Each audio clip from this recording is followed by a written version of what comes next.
चाय। मेरी YouTube channel में आपका स्वागत है। So I am excited for this.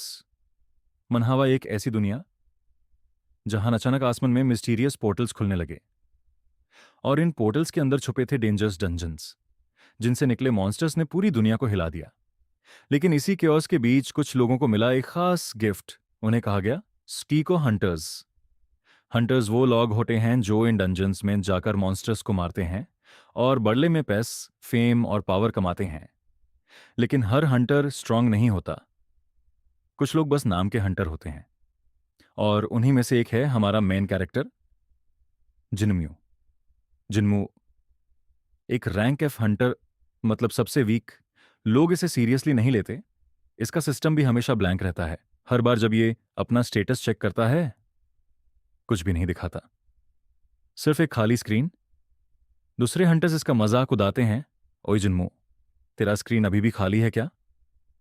इसको नो स्किल लेजेंड बोलना चाहिए। जिनमू बस चुप रहता है, अंदर से टूट चुका है। लेकिन फिर भी वो हर दिन सरवाइव करने की कोशिश करता है। एक दिन जिनमू एक टीम के साथ डंजन में एंटर करता है। टीम का लीडर सबको वार्न करता है, सब ध्यान से, ये लो लेवल डंजन है लेकिन केयरलेस मत होना। सब लोग कॉन्फिडेंट होते हैं पर उन्हें नहीं पता आज कुछ अलग होने वाला है। अचानक अंधेर से एक डेंजरस मॉन्स्टर सामने आता है। Shadow wolf. उसकी आंखें लाल चमक रही होती हैं और उसकी ग्राउल से ही डर लगता है। वो बिना वार्निंग के अटैक करता है। क्रैश। एक ही हिट में एक हंटर जमीन पर गिर जाता है। टीम पैनिक हो जाती है। एक फायर मैग तुरंत अटैक करता है। Flame burst.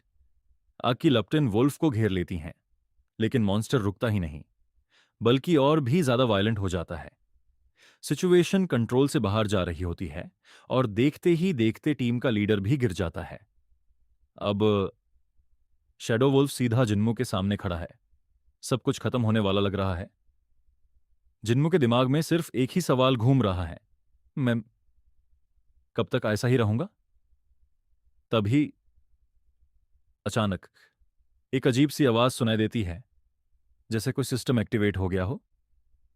एक ब्लू स्क्रीन उसके सामने फ्लैश होती है। कंडीशन मेड, सर्वाइव अ लेथल स्ट्राइक। जिन्मू समझ नहीं पाता कि यह क्या हो रहा है, लेकिन अगले ही पल जब शैडो वुल्फ उस पर अटैक करता है, जिन्मू अचानक गायब हो जाता है। हुश। वो कुछ डिस्टेंस पर अपीयर होता है, जैसे टेलीपोर्ट हो गया हो। बाकी हंटर्स शॉक में देखते रह जाते हैं। क्या ये टेलीपोर्ट हुआ? जिन्मू खुद भी कंफ्यूज्ड है। वो अपने हाथ देखता है और तभी उसकी आंखों के सामने एक और सिस्टम मैसेज आता है। Skill copied, shadow step, rank E. इस पल के बाद सब कुछ बदलने वाला है। जिनमें अब सिर्फ एक वीक हंटर नहीं रहा। अब उसके पास है एक ऐसी एबिलिटी जो उसे हर एनिमी से स्ट्रॉन्गर बना सकती है। एक ब्लैंक इंसान जिसे दुनिया ने कभी इंपॉर्टेंस नहीं दी, अब बनने वाला है सबसे डेंजरस हंटर। तो क्या जिन्मू अपनी नई पावर को कंट्रोल कर पाएगा? क्या वो सबसे पावरफुल हंटर बनेगा, या फिर सिस्टम के पीछे कोई डार्क सीक्रेट छुपा है? जाने के लिए नेक्स्ट पार्ट का वेट करो। चैप्टर 2 शुरू होता है एक इंटेंस और हाई टेंशन मोमेंट के साथ, जहां हम देखते हैं जिन्मू को, जो अब एक ऐसे मोड़ पार खड़ा है जहां से उसकी जिंदगी पूरी तरह बदलने वाली है। पहले चैप्टर में हमने देखा था कि जिन्मू दुनिया का सबसे वीक हंटर माना जाता था, एक ऐसा इंसान जिसे हर कोई अंडर एस्टिमेट करता था। लेकिन अब सिचुएशन बदल रही है। इस सीन में एक फेरल वुल्फ मॉन्स्टर उसके सामने खड़ा है। उसकी आंखें लाल चमक रही है और उसका पूरा बॉडी एग्रेशन से भरा हुआ है। ये कोई नॉर्मल बीस्ट नहीं है, ये एक ट्रेन्ड किलर है। वुल्फ जोर से ग्राउल करता है और सीधा जिन्मू पर अटैक करता है। नॉर्मली जिन्मू यहां से भाग जाता या शायद एक सेकंड में मर जाता, लेकिन इस बार कुछ अलग होता है। जिन्मू के अंदर एक अजीब सी फीलिंग आती है, जैसे उसका बॉडी खुद रिएक्ट कर रहा हो, जैसे उसके इंस्टिंक्ट्स सडनली शार्पन हो गए हो। उसके दिमाग में एक थॉट आता है, बिजली दौड़ रही है मेरे अंदर, और फिर एक ब्लू होलोग्राफिक सिस्टम स्क्रीन उसके सामने अपीयर होती है। Analysing monster pattern. सिस्टम पहली बार इतना एक्टिवली काम कर रहा है। जिन्मू बस शॉक में खड़ा है, लेकिन उसका बॉडी ऑटोमेटिकली मूव करता है। सिस्टम डिटेक्ट करता है स्किल फाउंड फेरल बाइट, और बिना किसी डिले के कॉपिंग स्किल सक्सेस। ये मोमेंट बहुत बड़ा है, क्योंकि ये कंफर्म करता है कि जिन्मू के पास एक यूनिक एबिलिटी है। वो सिर्फ स्किल्स यूज नहीं करता, वो उन्हें कॉपी करता है।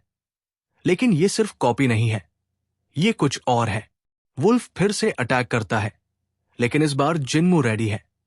जैसे ही वुल्फ जंप करता है, जिन्मू साइड स्टेप करता है और पहली बार अटैक डॉज करता है। ये वही जिन्मू है जो पहले एक हिट भी सर्वाइव नहीं कर पाता था। अब वो एक ट्रेन फाइटर की तरह मूव कर रहा है, और फिर जिन्मू के मुंह से निकलता है, अब मेरी बारी। उसके हाथ में एनर्जी गैदर होने लगती है। पहले हल्की सी ग्लो, फिर इंटेंस हीट, और फिर वो शाउट करता है फ्लेम बर्स्ट। एक पावरफुल ब्लास्ट निकलता है जो सीधा वुल्फ को हिट करता है। बूम! एक्सप्लोजन इतना पावरफुल होता है कि आसपास की वॉल्स भी क्रैक हो जाती है। वुल्फ सीधा पीछे जाके गिरता है, हेविली इंजर्ड, और कुछ सेकंड्स के अंदर वो डिफीट हो जाता है। साइलेंस। जिन्मू हैवी ब्रीदिंग कर रहा है। उसको खुद समझ नहीं आ रहा कि उसने अभी क्या किया। एक तरफ वो खुश है कि वो जीत गया, लेकिन दूसरी तरफ उसको डर लग रहा है, क्योंकि ये पाव नॉर्मल नहीं लग रही। उसका दिमाग फ्लैशबैक करता है, मैंने ये स्किल सीखी नहीं, मैंने इसे कॉपी किया है। और फिर उससे रियलाइज होता है, अगर मैं किसी भी मॉन्स्टर की एबिलिटी कॉपी कर सकता हूं, तो क्या मैं इंसान की भी कर सकता हूं? ये थॉट खुद में डेंजरस है। तभी सिस्टम FIR से एक्टिवेट होता है। Dungeon cleared, experience gained 500, level up level 1 से लेवल 4, एक हाई फाइट में 3 लेवल जंप। ये इनसेन ग्रोथ है। कोई भी नॉर्मल हंटर इतनी फास्ट प्रोग्रेस नहीं करता। जिन्मू को भी ये बात समझ आ रही है, मैं नॉर्मल नहीं हूं। लेकिन शॉक यही खत्म नहीं होता। सडनली स्क्रीन ग्लिच होने लगती है। रेड वार्निंग फ्लैशेस अपीयर होती है। Warning blank slate is corrupted, all copied skills will convert to void type. ये मैसेज पूरा सिनारियो चेंज कर देता है। वॉइड टाइप, ये कोई नोन कैटेगरी नहीं है। हंटर सिस्टम में ऐसा कुछ एग्जिस्ट नहीं करता। मतलब जिन्मू के पावर सिस्टम के रूल्स को फॉलो नहीं कर रहे। उसकी एबिलिटीज अननोन टेरिटरी में जा रही है। जिन्मू के हाथ में जो एनर्जी थी, वो अब ब्लैक और डार्क हो चुकी है। वो शॉक में अपने हाथ को देखता है। ये क्या है?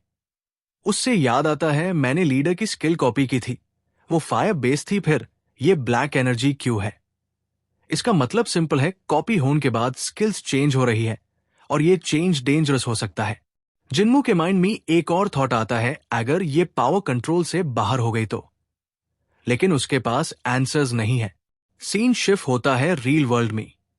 डंजन के बाहर मीडिया और लॉग जमा हो चुके हैं। सब लोग एक्साइटेड है, एक लो रैंक हंटर ने डंजन क्लियर कर दिया, ये तो मिरेकल है। लॉग जिन्मू को हीरो की तरह ट्रीट कर रहे हैं। इंटरव्यूज चल रहे हैं, क्वेश्चंस पूछे जा रहे हैं, आपने कैसे किया, आपकी सीक्रेट क्या है? जिन्मू बस फेक स्माइल देता है। अंदर से वो बिल्कुल काम नहीं है। उसका दिमाग सिर्फ एक चीज सोच रहा है, मेरे अंदर क्या चल रहा है। उससे फील हो रहा है कि वो अलग हो चुका है, जैसे वो नॉर्मल दुनिया का हिस्सा नहीं रहा। तभी एक और स्ट्रेंज चीज होती है। उससे लगता है कि कोई उससे देख रहा है। एक शैडो डोर खादी है, लेकिन जैसे हाई वो फोकस करता है, वो गायब हो जाती है। कोई है जो जिन्मू पार नजर रख रहा है। रात होती है। जिन्मू अपने घर पार है। वो अकेला बैठा है, अपने हाथ को देख रहा है। कभी वो एनर्जी एक्टिवेट करता है, कभी उससे रोकने की कोशिश करता है, लेकिन वो स्टेबल नहीं है। कभी वो नॉर्मल होती है, कभी वो ब्लैक वर्ड एनर्जी में कन्वर्ट हो जाती है। उससे समझ आ जाता है, ये पावर कंट्रोल करना इजी नहीं होगा। और तभी नॉक नॉक, डोर पार नॉक होता है। जिन्मू अलर्ट हो जाता है। रात के इस टाइम पार कौन हो सकता है? वो धीरे से डोर के पास जाता है और डोर खोलता है। वहां एक मिस्टीरियस वुमन खादी है। ब्लैक सूट में कॉन्फिडेंट पोस्चर, शार्प आइज। वो बिल्कुल नॉर्मल नहीं लग रही। वो सीधा जिन्मू की आंखों में देखती है और कहती है, जिन्मू सैन। जिन्मू शॉक में है, तुम कौन हो और मेरा नाम कैसे जानती हो? वो हल्की सी स्माइल करती है। मेन तुम्हें ऑब्जर्व कर रही थी काफी टाइम से। जिन्मू डिफेंसिव हो जाता है, तुम एसोसिएशन से हो। वो मना करती है, नहीं मेन, अनलॉग ऑन मी से हूं, जो सिस्टम के रूल्स नहीं मानते। वो अपने पॉकेट से एक ब्लैक कार्ड निकलती है जिसमें एक स्ट्रेंज जीरो जैसा सिंबल बना होता है। वो कार्ड जिन्मू को देती है और कहती है, द ब्लैक हंटर। जिन्मू कंफ्यूज है, ये क्या है?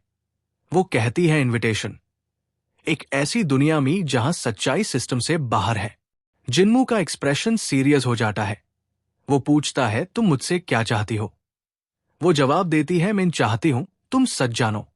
तुम्हारी पावर एक ग्लिच नहीं है, वो एक की है, सिस्टम को तोड़ने की। जिन्मू अब सिर्फ एक हंटर नहीं रहा, वो एक अनोमली है, एक एरर, एक ग्लिच और शायद एक थ्रेट। वुमन मड़कर चलने लगती है और कहती है, अगर तुम्हें आंसर्स चाहिए तो इस कार्ड को फॉलो करना। डोर बैंड हो जाता है। रूमी साइलेंस। जिन्मू अपने हाथ में कार्ड को देखता है। उसकी आंखों में कंफ्यूजन भी है और क्यूरियोसिटी भी। वो जानता है अगर वो इस पाथ पार गया तो वापस नॉर्मल लाइफ में नहीं आ पाएगा, लेकिन अगर नहीं गया तो वो कभी नहीं जान पाएगा कि वो क्या बन चुका है। और इसी डिलेमा के साथ चैप्टर एंड होता है। लेकिन एक बात क्लियर है, ये सिर्फ शुरुआत है। आगे जिन्मू का सफर सिर्फ मॉन्स्टर से लड़ने का नहीं होगा, बल्कि सिस्टम के अगेंस्ट एक वॉर होगा। और सबसे बड़ा सवाल यह है, क्या जिन्मू अपनी पावर को कंट्रोल करेगा या उसकी पावर उससे कंट्रोल करेगी? To be continue. Dot system को तोड़ने की। जिन्मू अब सिर्फ एक हंटर नहीं रहा, वो एक अनोमली है, एक एरर, एक ग्लिच और शायद एक थ्रेट। वुमन मड़कर चलने लगती है और कहती है, अगर तुम्हें आंसर्स चाहिए तो इस कार्ड को फॉलो करना। डोर बैंड हो जाता है। रूमी साइलेंस। जिन्मू अपने हाथ में कार्ड को देखता है। उसकी आंखों में कंफ्यूजन भी है और क्यूरियोसिटी भी। वो जानता है अगर वो इस पाथ पार गया तो वापस नॉर्मल लाइफ में नहीं आ पाएगा, लेकिन अगर नहीं गया तो वो कभी नहीं जान पाएगा कि वो क्या बन चुका है। और इसी डिलेमा के साथ चैप्टर एंड होता है। लेकिन एक बात क्लियर है, ये सिर्फ शुरुआत है। आगे जिन्मू का सफर सिर्फ मॉन्स्टर से लड़ने का नहीं होगा, बल्कि सिस्टम के अगेंस्ट एक वॉर होगा। और सबसे बड़ा सवाल यह है, क्या जिन्मू अपनी पावर को कंट्रोल करेगा या उसकी पावर उससे कंट्रोल करेगी? To be continued. Note after this note, new chapter explain time skip 20 second. Hey guys, if like it, please like, subscribe, and if I want good response in this video, also I start new series in Agdmi base, also आइए continue this series, so please like and subscribe। जिन्मू अपने bed पार बैठा है। उसके हाथ में वो black card है जिस पार जीरो का सिंबल चमक रहा है। नरेशन। एक कार्ड जो सिस्टम के हर रूल को तोड़ने का दावा करता है। जिन्मू स्टेटस विंडो खोलता है। स्क्रीन अभी भी हल्की ग्लिच कर रही है। System window, class, void devourer, incomplete, current skills, void flame, rank E, shadow step, rank E. Jinmu, सोच इनकम्प्लीट। क्या इसका मतलब मेरी पावर अभी पूरी तरह अवेकन नहीं हुई? जिन्मू अपना हाथ हवा में उठता है। ब्लैक फ्लेम्स उंगलियों के बीच नाचती है। वो आग नहीं लैग रही, बल्कि ऐसा लैग रहा है जैसे वो रोशनी को निगल रही है। जिन्मू, सोच, ये पावर, ये सिर्फ कॉपी नहीं है, ये किसी चीज को मिटाने, एरेज की कोशिश कर रही है।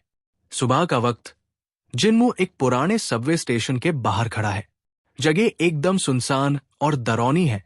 नरेशन, सेक्टर 7, वो जगह जिसे एसोसिएशन ने डेड जोन घोषित कर दिया है। जिन्मू स्टेशन के अंदर जाता है। दीवारों पर पुराने पोस्टर्स फेड ह्यू है। SFX, एरी साइलेंस। अंधेरे में डू आंखें चमकती है। वो मिस्टीरियस औरत, रेन, वहां खादी है, एक पिलर से टेकी हुई। रेन, तुम आ गए। मुझे लगा था शायद तुम डर कर एसोसिएशन के पास चले जाओगे। जिन्मू उसके पास रुकता है। उसका चेहरा बिल्कुल काम है। जिन्मू, एसोसिएशन के पास मेरे लिए कोई जवाब नहीं है। तुमने कहा था, तुम सच जानती हो। रेन एक वॉल की तरफ इशारा करती है। वहां हवा में एक रेड क्रैक दिखाई देता है। एक इलीगल रेड गेट। रेन, ये एक ग्लिच गेट है। सिस्टम को लगता है यहां कुछ नहीं है, लेकिन अंदर एक ऐसी रैंक सी मॉन्स्टर आर्मी है जो नॉर्मल हंटर्स को एक सेकंड में खत्म कर दे। रेन एक तलवार निकालती है जो कांच की तरह ट्रांसपेरेंट है। रेन, चलो देखते हैं कि तुम्हारी वॉइड पावर सच में सिस्टम को क्रैश कर सकती है या नहीं। दोनों पोर्टल के अंदर एंटर करते हैं। SFX room. गेट के अंदर एक खंडार शहर जैसा दिखता है। सामने 10 बेड आयरन गोलेम्स खड़े हैं। जिन्मू, शॉक्ड आयरन गोलेम्स? ये तो रैंक बी लेवल के लाग रहे हैं। एक गोलेम अपना भरी हाथ जिन्मू पार मारता है। SFX smash. Jinmu shadow step use करके डॉज करता है, लेकिन उसकी स्पीड पहले से 10 गुना ज्यादा है। उसके पीछे एक ब्लैक ट्रेल छूट रही है। रेन, सोच उसकी मूवमेंट। वो सिस्टम की फिजिक्स को फॉलो नहीं कर रही। वो स्पेस को टेलीपोर्ट नहीं, बल्कि डिलीट कर रहा है। जिन्मू गोलेम के सीने पार हाथ रखता है। Jinmu, void, flame. Black flames golem को घेर लेती है। गोलेम पिघलता नहीं है, बल्कि धुआं बैन कर हवा में गायब होने लगता है। SFX SHHHHHHHH। जिन्मू ताक हुआ घुटनों पार गिरता है। गोलेम पूरी तरह गायब हो चुका है, बिना कोई निशान छोड़े। System alert, error, target deleted dot, data absorbed, physical defence +10। Rain उसके पास आती है। उसका एक्सप्रेशन सीरियस है। रेन, जिन्मू, ध्यान से सुनो। तुमने अभी जो किया वो किलिंग नहीं था, वो इरेजर था। तुम सिस्टम के डेटाबेस से चीजें डिलीट कर रहे हो। अचानक पूरा डंजन कांपने लगता है। आसमां का रंग लाल से व्हाइट होने लगता है। SFX rumble. एक रोबोटिक आवाज पूरे एरिया में गूंजती है, जैसे कोई लाउड स्पीकर हो। Voice, anomaly detected. Sector 7, commencing system clean up dot. आसमां से एक जाइंट गोल्डन आई नीचे देख रहा है। वो सिस्टम का एडमिनिस्ट्रेटर है। जिन्मू, डर में ऊपर देखते ह्यू, वो क्या है? रेन, तलवार पकड़ते ह्यू, हम पकड़े गए। सिस्टम ने एंटीवायरस भेज दिया है। अगले चैप्टर में जिन्मू और रेन को सिस्टम के एंटीवायरस से बचना होगा। क्या जिन्मू अपनी पावर को पूरी तरह कंट्रोल कर पाएगा? जानने के लिए देखते रहिए।